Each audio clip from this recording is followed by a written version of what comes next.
joining us today. I'm Russ Nichols. I'm the President of Correctional Technology, also the CIO for the Department of Corrections in the state of California. Today is our third webinar in our COVID-19 series. We've got a number of topics to run through today. We are going to try things a little bit differently on some of the technology, as you've seen us struggle to get that turned on a little bit today.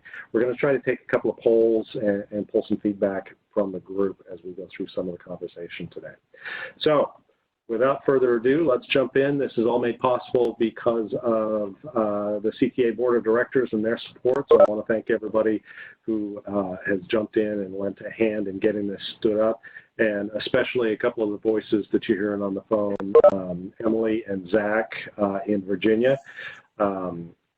Zach is our marketing director, and Emily is his conscience and essentially the Wizard of Oz that's behind the curtain making all the magic happen.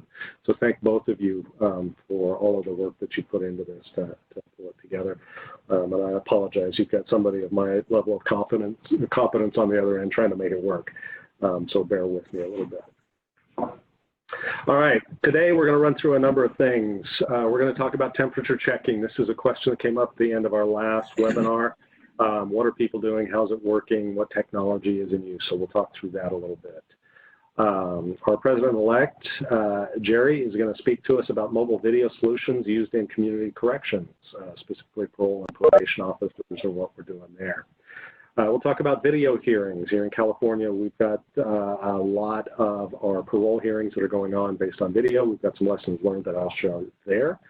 Technology to support mental health for staff through the coronavirus emergency, and then some more conversation on telework policies and procedures and maybe some lessons learned in there. Then we'll talk a little bit about the 2020 summit, the announcement that we made this last week. We're actually canceling the summit, but we've got some other activities going on, and an update on board positions. And, frankly, some solicitation, looking for some self-nomination for folks that want to be on the board moving forward. All right, with that, just a little meeting hygiene for anybody that's joined. We do have a whole bunch of folks that are on the call. If you could mute your lines, I would appreciate it. Unfortunately, we don't know how to shut off the popcorn as people are coming in and out, so that'll be in the background a little bit, but we'll try to plow through that. The other thing, when we do feedback, this is intended not to be specific marketing or maybe more importantly, not bashing of any of our vendor partners as we go through this, but more of a place where we can share some ideas, some of our successes, and literally some of our challenges, what's not working well, and how can we move forward with that. So with that, I'm going to jump right in on temperature checking. So this is a topic, as I mentioned, came up at the end of our last webinar as a question. And literally what we've been doing in the last couple of weeks or 3 weeks since our last webinar is looking around to see who is doing what with temperature checking, both on just the policy or practice that you have in your organizations, but what technology components are in use. We went as far as to reach out to Ireland, who had an article published about what they're doing, hoping that they had some better practices or technology in place. And the reality is that they're in alignment with what we found in a lot of jurisdictions across the U.S. So let me start with what we're doing in California, because I think it's fairly representative, and then maybe open the floor a little bit for discussion around that, and go from there. For anybody that's online with the web client, because we have so many people in the webinar, if you could type any questions into the chat box, I have Jan, who's here as my conscience, who will help me stay organized and read me some of the questions so that we can respond to those in the course of the webinar. All right, so as far as temperature checking, I think in our last conversation, I had mentioned that in California, we were checking folks really that only were going to interact with offenders. We've now changed that practice. That practice actually did not last very long. We've now changed it so that everyone that is coming on site of the prisons in California is being screened with verbal questions. Probably the same verbal questions everybody else is using. Do you have a cough?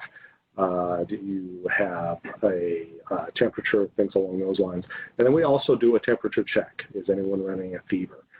So that is something that we've implemented here at not only our prisons, but at our administrative sites. So as people are coming into my building, for example, we are asking the verbal questions. We're not taking temperature at my site. However, many of our administrative sites we are. And at our prison facilities, absolutely everybody that comes on grounds is going through that process. So it is not just staff going behind a secure fence or into the actual housing units, but all staff, all folks making deliveries, anybody that's coming on site. As far as products and use, what I was really hoping is that we would find some good examples of folks using infrared cameras or broad-based scanning connected to networks and using some artificial intelligence or other AI type of resources. There's a lot of conversation around that we found. We pulled information from Gartner Group, for example, and Infotech, where it's being used in airports or other locations like that. But we have not found any jails or correctional organizations that are doing anything beyond handheld thermometers at this point. So if anybody out there is doing something that is more in-depth or more technology use or a different possibility, infrared cameras, I'd appreciate any feedback anybody has on that. Zach or Jerry, do you want to jump in and speak to anything you're doing in your jurisdictions in Virginia and New Mexico on that? Sure, Russ. Can you hear me, Russ? Yes. Yeah, this is Virginia. So we're not just doing temperature checks. We just did something that I don't know if a lot of people on the call are aware of yet, but it's called point prevalence testing. And the Department of Corrections here in Virginia has partnered with UVA, the University of Virginia, VCU, Virginia Commonwealth University, and our health department, the Virginia Department of Health.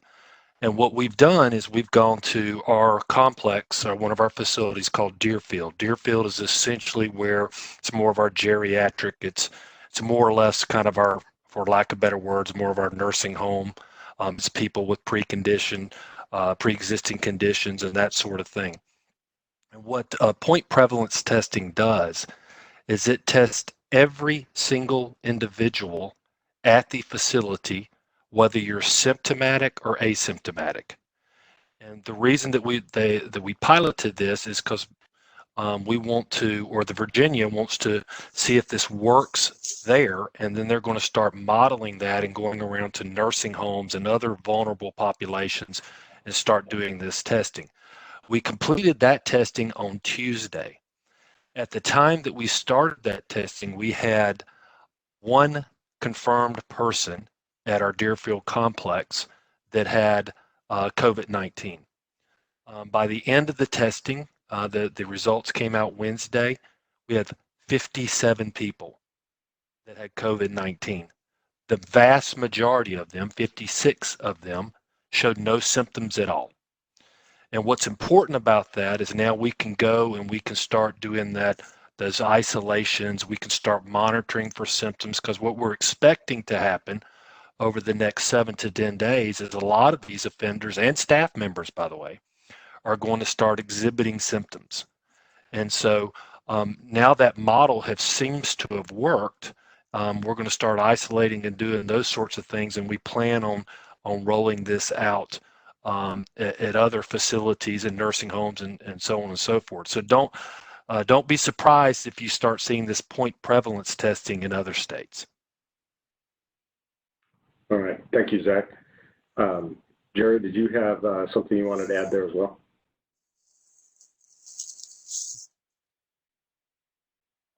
So Jerry did type into the chat. I was muted, but I typed it in the chat while Zach was talking, but basically we are testing or doing temperature checks on everyone going into the facilities, whether it's staff or the few contractors that are coming in for emergency type work. We are also doing this at administrative offices in Santa Fe, our central office, but we are not using anything other than just the non-contact wand for temperature. So it's interesting to hear about point prevalence, and very interesting to hear how many asymptomatic individuals that you found. So definitely going to take a look at that. That's very surprising. So we, in California, in the last 2 weeks, we've had one housing unit that had a specific outbreak. And so one of the things that we did is offer the test to the entire inmate population in that housing unit. One of the surprising things was how many people declined to participate. A full 33rd of the offenders in that housing unit would not participate in the testing. Of those that did, the number that we tested that came back as positive but asymptomatic, very similar to what Virginia learned, was much, much higher than we expected. It was 50% of the people in the housing unit actually tested positive, but almost all of them came back as non-symptomatic. So we're still trying to figure out what to do as the next step, or where to go. Do we continue to do testing like that in other housing units where we actually blanket it? But that is kind of breaking news from us that's still in that thought process or in flight. And then from the chat, J.E. Taylor says that Arkansas is also using non-contact temperature checks on everyone entering into facilities and the administrative buildings. As well, Michelle Tomlinson from Idaho says, Idaho is also using non-contact infrared temperature checks on everyone entering any facility.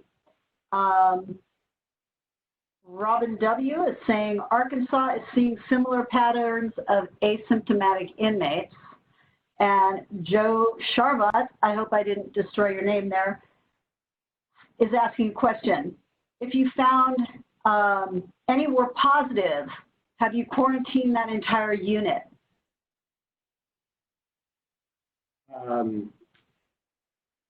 Have we quarantined the entire unit? Let me answer that question maybe differently than what you're expecting. When we found folks that are positive, we are actually taking the folks, it depends on the proportion of people. We are setting up temporary housing. For example, we set up military-style tents in some of our exercise yards at one of our prisons that has the largest positive population. We're moving non-confirmed cases or people that actually test negative into those tents, so we have essentially safety zones. So it's kind of the inverse of quarantine, moving the negatives out rather than the positives in that case. And then the last question I had showing at this point from RLUC Zash. What is the action to take when 56 out of 57 people are asymptomatic? Still a positive test, but asymptomatic is the way I'm interpreting that.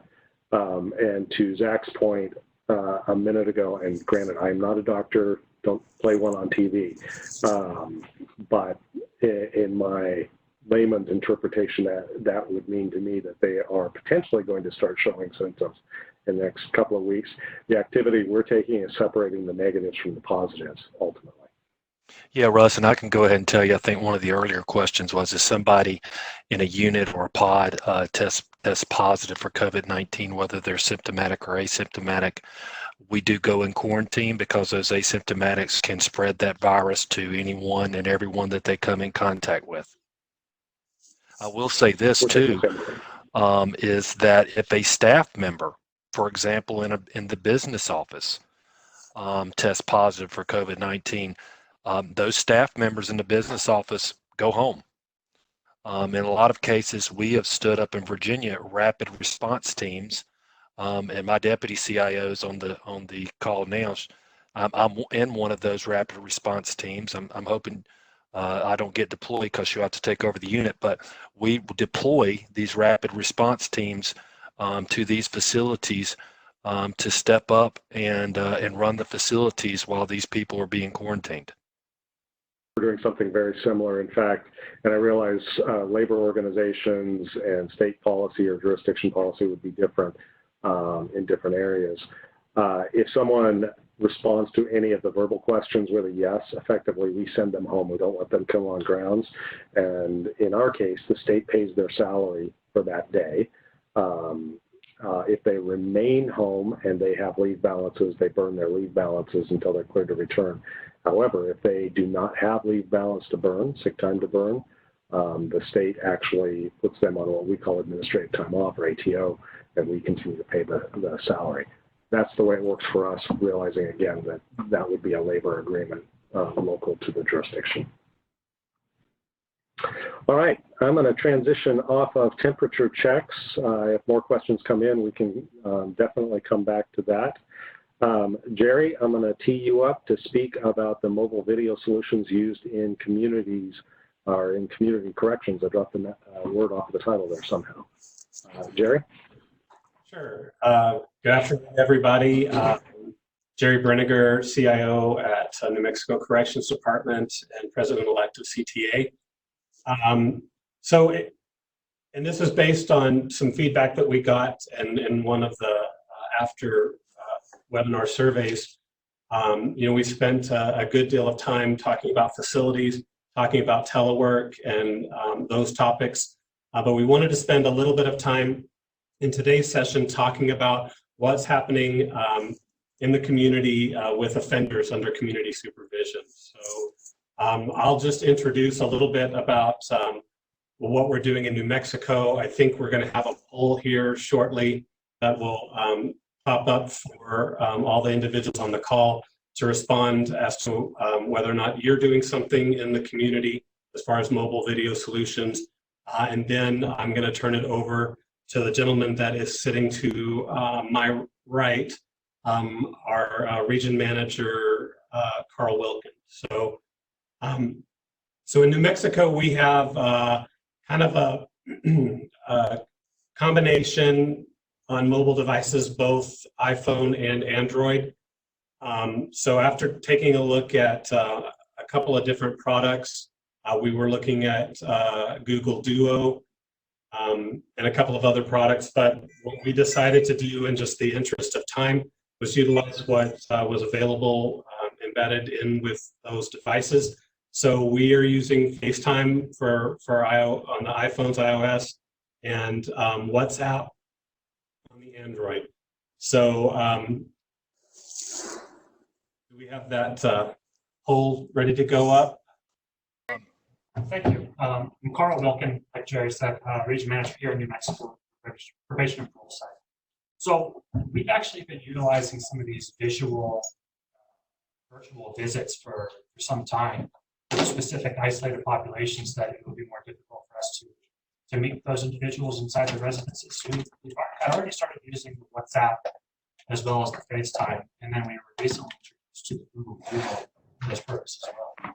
Recently, more of our officers have actually moved to the Google Duo. It's easier for them, and it's easier for the offending population. Some of the barriers that we've had really amounts to the user, and that user being the offender population more often than the officer population. And some of that is just, a population that's not capable of utilizing specific technology. Some of it is the fact that we have a large and oftentimes very rural state, and some of the capabilities of having internet access or even just mobile access in many regions of our state is difficult for some of those offender populations. And we're just using that in coordination with still going out in the field, but the majority of what we're doing right now is just based off of those virtual visits. It's been pretty effective. We're able to utilize those video visits for not just the face-to-face to kind of gauge how the individuals interacting with us, but we have them take their cameras around throughout their homes, show us a good home visit within that residence. You can talk with others that are inside the home. One of the populations that's much more difficult for us in New Mexico, not all of our sex offender populations have smartphones. or camera phones based on their convictions and some of those conditions associated with their supervision. So we kind of had to get a little friendly with some of their family members to be present, so that they do have smartphones, that do have those capabilities to go around the residence. They're just trying to work within the modified structure based on this current health concern. For the most part, it's convenient. It's relatively easy. Our officers are capable, and they're utilizing it openly. One of the other struggles, based on the fact that we're teleworking so frequently, is less interaction among the officers. So we're utilizing some more internal meetings with Zoom meetings, as well as duo between the two, when it's just one officer with another or with the supervisor. But just trying to stay connected in that fashion has been one of the bigger barriers for us, just based on the fact that the officer population, they rely very much on that camaraderie. So it's worked very well, and it's been very helpful and useful, and maybe we'll utilize things moving forward. I don't know, but as of right now, we're getting around them. So are there any questions, or do we have an opportunity to go ahead and poll now, Russ? Jerry, we can't. The short answer is no. Okay, that's fine.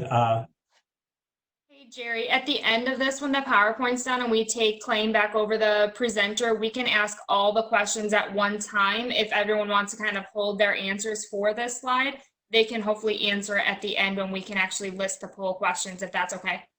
Sure, that's fine. So anybody on the call, if you want to ask a question or type in the chat, or state, are you guys doing something similar, or maybe Russ or Zach, you can talk about what's going on in your jurisdictions for community. I'll jump in. This is Russ. In California, really, we've gone to phone visits. We have not yet set up video connections between our parolees and our parole agents. We are looking at it, but we have not done that. We've also stopped home visits. Effectively, what we've done is really put in social distancing type of processes or policies. So we've changed it pretty dramatically, but we're not yet using video. Zach, in Virginia, Yeah. Are you guys? Well, in Virginia, we've started using what we call teletherapy, where we were typically bringing in what we call clients. They're our probation and parolees. We would bring them into a P&P office, and we would conduct drug counseling and group sessions and that sort of thing. We have started to do teleconferencing and doing that, and that comes with risk. Let's be frank. You don't have a controlled environment like you would at a P&P office. So you never know what a client may do while they're over teleconferencing. So that does come with the risk. So far, it seems to be working out okay. I will tell you this, one of the things that from a social distancing standpoint, and my deputy CIO is working on this, is there's a need in multiple occasions where a parolee or probationer has to sign documents, and that requires a physical interaction. And so we're looking at DocuSign right now, and we're about to start piloting that at the Department of Corrections here in Virginia, where we can start getting them to sign documents and using and still conducting social distancing.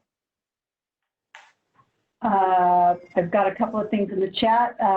AE Soper is asking, AE Soper just scrolled off my screen. Is there any issues with public disclosure requests with obtaining chats on offender phones?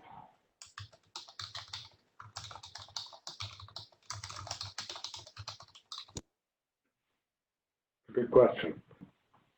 Sorry, read it again. Public?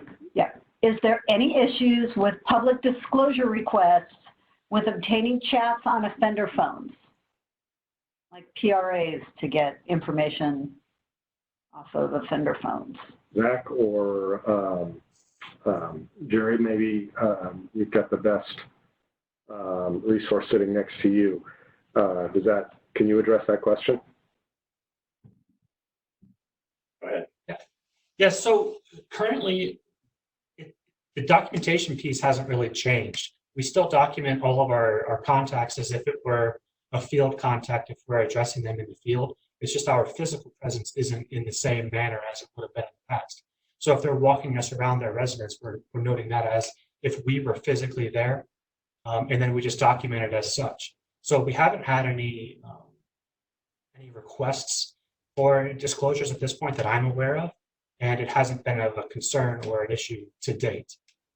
That may be a good question to bring up to our administration moving forward to see if that's something that we need to address moving forward. So it's a good question. AE Soper also adds that Google Duo and FaceTime both allow messaging.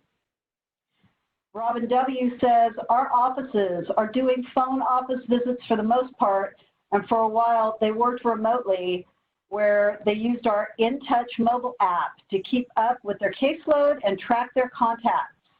Some home visits are still being done, but usually based on risk or lack of contact. And Robin W. says, Arkansas does have some treatment staff who are doing video treatments at this time. Joe Charvat says, North Dakota parole officers are conducting curbside visits. They meet with the probationer outside of their home while using good social distancing. Let's see. DPJ 14299 says the Virginia Department of Corrections is also rolling out the use of Real Presence mobile app. And Sharon Vansha Kishore says, are virtual visits, FaceTime, WhatsApp videos being recorded? That's a question. So to answer the last question, right now our video virtual visits are not being recorded. They're being documented effectively within our offender management system, but not recorded for future reference. And a lot of the comments that are being there, utilizing the social distancing, still going out into some of the community providers, still going out into some of the halfway houses and conducting town halls. These are things that we're doing as well in conjunction with the electronic piece. And I mean, there's really no way for us to stop going into the field based on the fact that there's a risky environment and we need to address the public safety piece. So we do still go into the residences on occasion, but that's all screened at a management level. But all the other options that are being provided are all very effective. It's helpful. It provides a community presence, and those are things that we're also doing as well. Thank you. All right, I'm going to jump into the next topic. Thank you to the guys in New Mexico, Jerry, and for bringing that up. All right. Video hearings. So in California, we are now conducting all of our parole hearings remotely. So just for context, we run at about 110 parole hearings a week. We have 17 hearing officers, we call them commissioners, who are actually conducting these hearings. And so while the offender obviously is still at a prison somewhere, the commissioners themselves conduct the hearing by and large from their homes at this point. So we're using, we happen to be using Skype for Business as the product that we are using. And for the last 4 weeks, that's been our MO. The first 2 weeks, we really were standing this up. We did it a little bit slowly. So the first week was just a handful. The next week, a little bigger. The last 2 weeks, we've been running full tilt at about 110 hearings per week. We have learned a number of relatively painful lessons as we do that. So there are a couple of things. The setup for our commissioners at home is a fairly robust setup. It's not just a simple laptop, but we've provided them a laptop machine with multiple monitors, good quality camera, headset, things along those lines. We're also now providing them printers. So one of the things we've learned over the last couple of weeks is when they're running a hearing, while we would like to stay as paperless as possible, the reality is in preparing and facilitating a hearing, especially remotely, that having that piece of paper to be able to make notes, to be able to highlight things out of an offender's records, is much more effective than having them try to jump through electronic records or different screens, different files that they have to be looking at. So we are providing them home printers to be able to conduct these. One of the big areas where we've struggled is the other participants. So while we actually have pretty good equipment for our commissioners, we have control of the equipment in the prisons where we happen to be using Cisco devices. And the reason we're using a Cisco device in the prison is the offender really doesn't have the ability to manipulate. It's a very secure piece of hardware. Those two endpoints work fine, but when we are including victims, district attorneys, and inmate counsel, one of the big problems, and this will be obvious, I think, to everybody on the call, is we have no control over the internet connection that someone has. And whether it's a victim in a rural area, sometimes district attorneys could be in their office or at home, but often the DA's staff are not the technological experts, and so we have a lot of people that are struggling to join these virtual hearings. So what we've done is we've made sure that we have backup mechanisms. In other words, a phone bridge that they could call into. The hearing officer, the inmate, there are some folks that really need the visual of the video conferencing, but there are a number of folks that don't. So inmate counsel, victims, if they are struggling to get in on the video, can dial in essentially just to the phone bridge and still participate in the hearing. One of the things that we're finding is the hearings are actually longer. The average hearing has expanded by about 20 minutes because of the inefficiencies. And while we initially thought that was going to be a major issue because of the number of hearings we're doing, because we don't have travel time for our commissioners to actually travel to the institutions, they can lengthen the schedule a little bit. And so we're still getting the same number of hearings accomplished, though the length of the individual hearings has actually increased. One of the other challenges, and it's actually not on the slide, but in any instance or hearing when interpretation services are necessary, that has become very difficult. Most of the interpretation services we're talking about, in fact, all of them to date, have been verbal language interpretation, so from English to Spanish or German or other dialects. Next week, we actually have our first hearing that will involve sign language interpretation. And so that will be while we're doing that for phone calls and other interactions, it'll be the first time we've actually done it in a video-based parole hearing. So we're working through that process right now. So that's really it in a nutshell of some of the things that we're doing and that we've struggled with. Overall, the hearing process is actually going much better than we were originally anticipating. The volume is fine. The quality of the hearings, the outcome, the grant rate is fine. We actually are giving inmates the opportunity to elect to defer their hearing if they're not comfortable. And we have had an increased number of folks that are deferring their hearing, essentially pushing it off until they can have a face-to-face hearing. So that while that number is increased from what we had in the past, there does not seem to be a correlation or an indication that that technology is a barrier to them having the hearings. So as we've looked through it, we haven't had any problems there. I do have a chat question from Felix. Felix wants to know, can anybody, probably from sheriff's offices, comment on video hearings for arraignment, first appearance proceedings? I can take a swing at that, and if Jerry, if you have anything, or Zach, if you want to jump in on this as well. So in California, we are connecting to courts for hearings of a number of types, and it depends upon the jurisdiction that we are using. We use essentially a hearing room in the institutions, again, on that Cisco equipment on our side. We struggled with that. We've actually been doing this in California for a couple of years.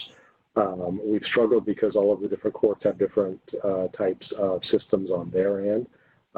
Getting over some of the technical difficulties of attaching was a bit of a hurdle, but yes, we are doing that with courts, not just with our board of parole hearings, but actually in the courtroom, to have a video presentation of the offender, which decreases our transport costs and staffing costs, and reduces risk for everybody that's involved. So yes, in California, we're doing that.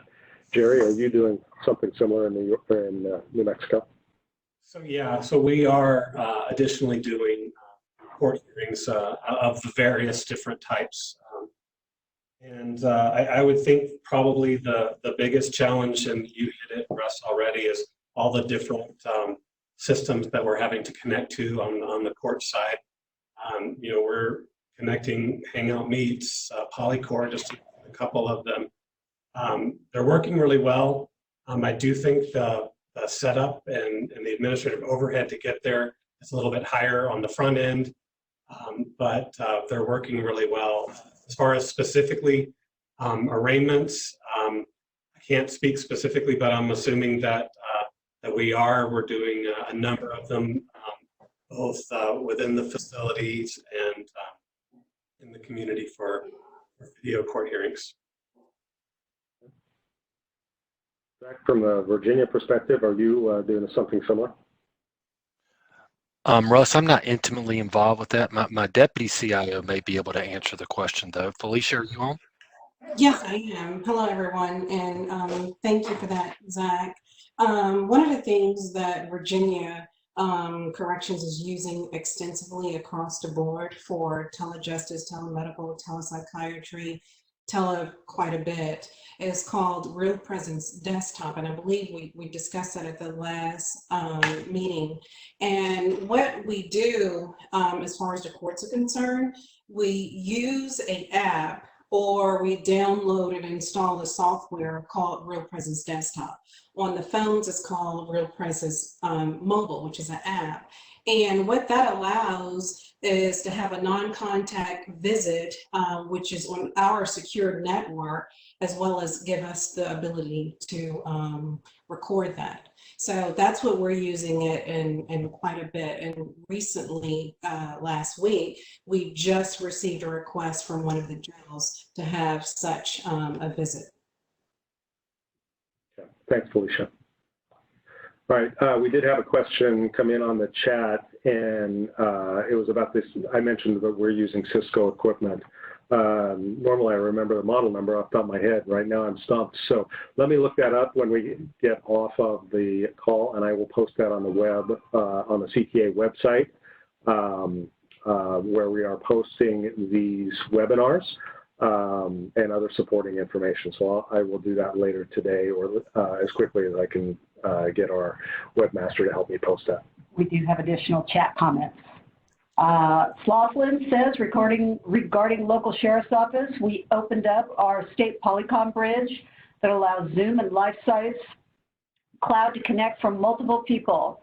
The court sends out the invite to the DA, public defender, and jail, and all arraignments and motion hearings. This is being done in Colorado. We've also connected inmates to other jails, to their respective courts for bond hearings. Rich in San Diego says, we're connecting 7 jails to 21 courtrooms. I don't have the details, but we are using laptops. Scheduling and inmate agreements are needed. Jerry says they're utilizing laptops in New Mexico as well. And Michelle says, Idaho is using WebEx and Polycom for parole hearings and telemedicine.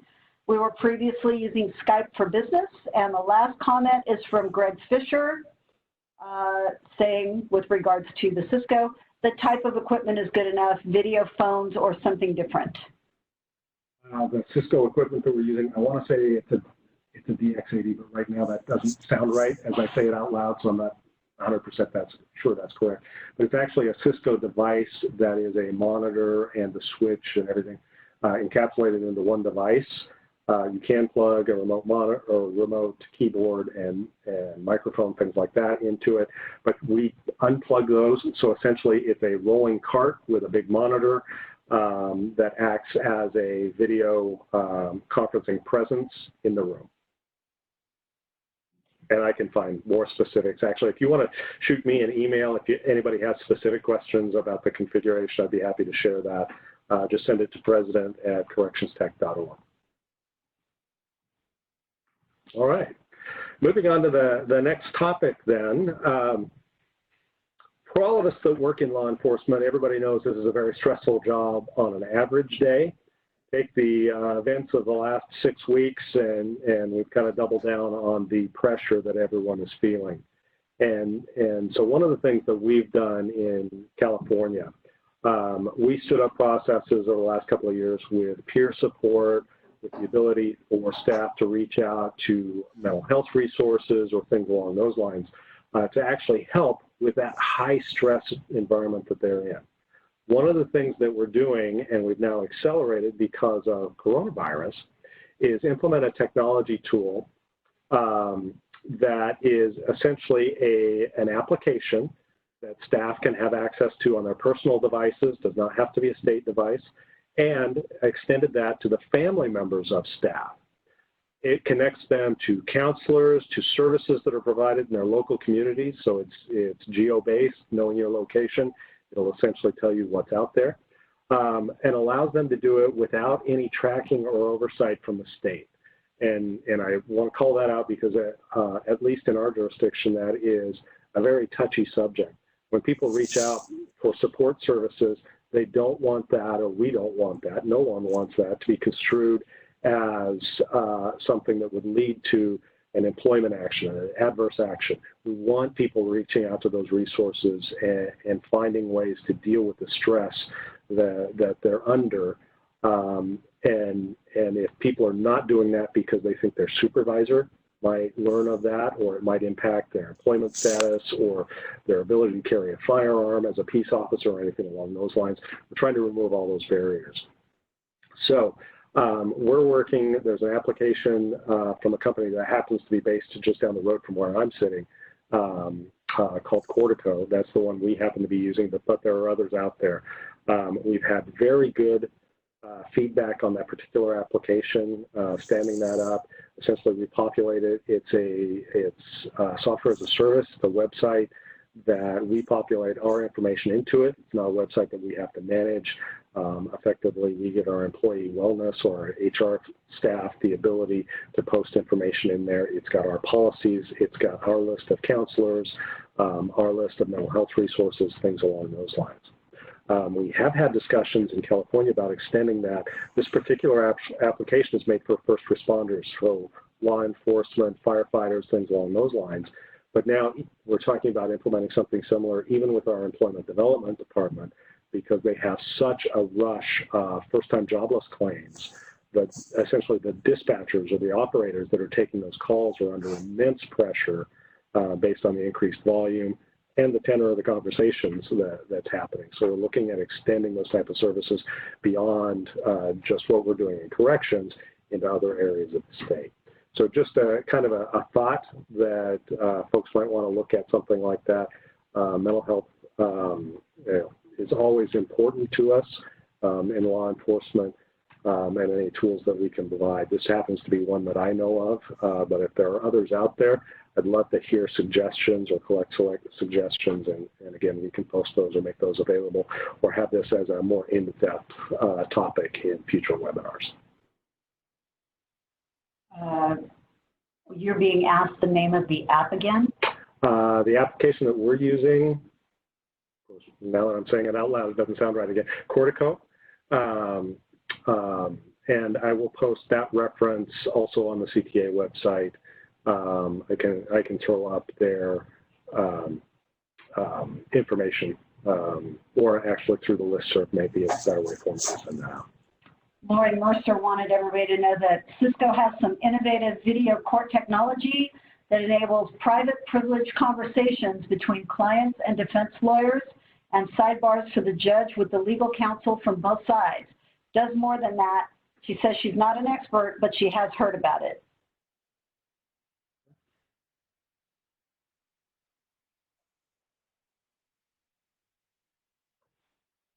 All right. Next topic is telework policies, procedures, and lessons learned. So we've had a number of questions in the last couple of webinars. We did post out there on the CTA website a draft of the telework agreement that we use here in California. We actually provided two versions. One's a PDF version that's a fillable PDF. We also provided a Word document version. It's sanitized a little bit. In other words, we cleaned it up, took out the specific references to our department and put in areas that say, insert your jurisdiction name here. It is a long document. It's got the policy. It's also got the form at the end that's used between supervisors and their staff to implement telework guidance down to what hours of the day are expected for employees to be available, what equipment is going out to support it, things along those lines. So if you have any questions on that, feel free to send those to me and we can address that. All right. And somehow that slide is messed up, so the content that is on it is actually for a different slide. Sorry about that. All right, so coming to the close of our agenda, and then we're going to throw it back over to Emily. She'll post the questions for us. A couple of administrative type things. The CTA Technology Summit that was scheduled for May 31st through June 2nd of this year in St. Louis. Just in case anybody hasn't seen it, we officially sent out the notice earlier in the week. Our technology summit this year has been canceled because we don't know how long the stay-at-home orders will be in place, and it varies jurisdiction to jurisdiction and company to company on when we will be able to attend. The board debated on this for quite a while. Do we just delay it, or do we actually cancel it? We've elected to cancel for this year. We already have the dates and the locations for the next 2 years. So you'll see on the slide in front of you that in 2021, we'll be in Daytona, Daytona Beach, June 6th through the 9th. And 2022, we will be going to St. Louis. So while it's pushed off from this year, it will be hosted there in 2022, June 5th through the 8th. The other thing I want to mention to everybody is we've got the election open for CTA board positions, and we'd love to have folks throw their hats in the ring. The applications are due by May 1, so you've got 1 week effectively to put your application in. I did send out information via the listserv to all of our practitioners. If you did not get that in the past, if you've opted out of listserv email, you can send me a note directly and I will forward you the information. Otherwise, you should have received that. If there's anybody who has not signed up for a listserv account, you can also send that to us, or you can send it to membership at correctionstech.org, and we can get you added to that listserv, and you'll see the communication going back and forth. And so, Emily, at this point, if you want to go ahead and take over control, you can take that back, and I will speak a little bit more to the board positions. The 3 that we're holding elections for this year specifically are President-elect, Treasurer, and Secretary. The President-elect position, by the way, is a 3-year commitment. When you apply for that position, if you are the elected candidate, you move from President-elect to President and then into past President over the course of 3 years. So that is a 3-year commitment. The Secretary and Treasurer are 2-year roles.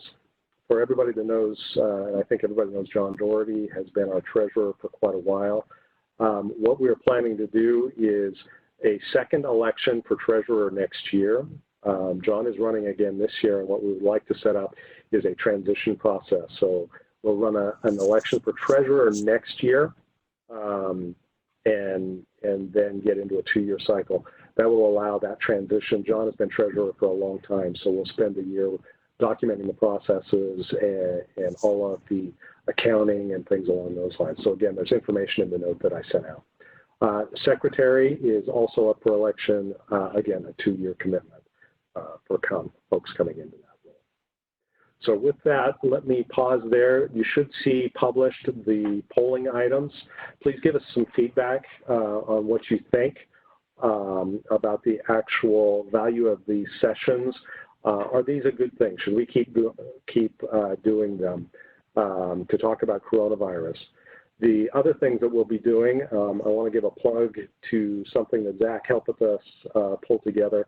We recently published on our CTA website our first podcast. And so that is, there's no video with that. It is strictly just a podcast.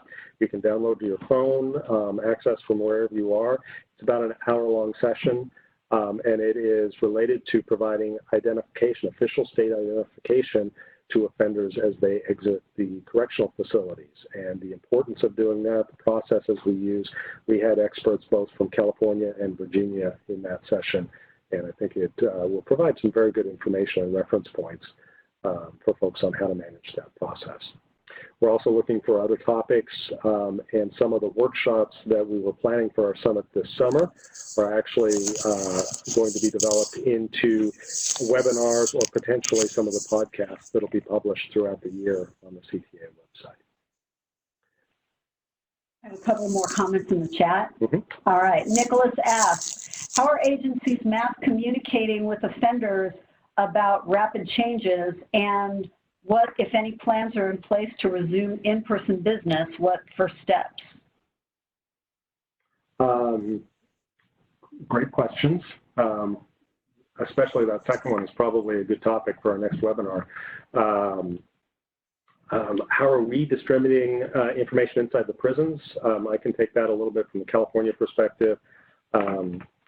Zach or Jerry, if you want to jump in on that as well. We have a number of things. We are doing things as simple as paper posters, on the wall. So we're actually printing posters and putting them up. We use our television, our closed-circuit television system that is in our housing units, our day rooms, and it even piped into some of the cells to put out information. And then literally information directly from our custody officer staff into the offender population as well. So a number of things there. I'm sure that we could develop that a little more in a further webinar if there's more information around that as well, or question around that. So Zach had responded and said their agency uses JPay to communicate changes and post physical pieces of paper in their pods. Tracy responded and says Vermont uses in-pod TVs, COs, and GTL tablets to post information from medical, CDC, sanitizing of tablets, and so forth. So this is Jerry. I answered it in the window, but I was thinking about it from the community side. So on the community side, it's really being at the caseload level by the officers, but we're doing on the inmate side, we're doing much of the same things, the town halls, the walk and talk type of thing, as well as posting things up in units. Yeah. All right. We do have a couple more comments about this. Nicholas says, community corrections, communications, mass communications. I think he's asking. So, time. Okay. All right. I really appreciate everybody jumping online today. We'll give you another minute or so with the tool up to go ahead and put your feedback in on the poll questions. We're really looking for feedback. How can we make these things better? So both asking about content and about the tool that we're using. Any suggestions on either of those things, and any topics. Again, you can send them to my email directly, president@correctionstech.org, or type them into the poll questions if those are still available. And Zach, are you seeing results enough to share any of that now, or is that something we would do after the fact? That's something we're going to have to get back with. I had to save it off on my desktop. Okay, perfect. All right, with that, we are at time. I want to thank everybody for joining us again. We look forward to connecting with you again in the future on a webinar. Right now, we're looking at, again, 2 to potentially 3 weeks out, depending on the topic suggestions that come in and how long it takes us to actually build some content. So thank you again. Everybody be safe, and I hope this provided some utility for you today. Have a good weekend. So much. Bye-bye.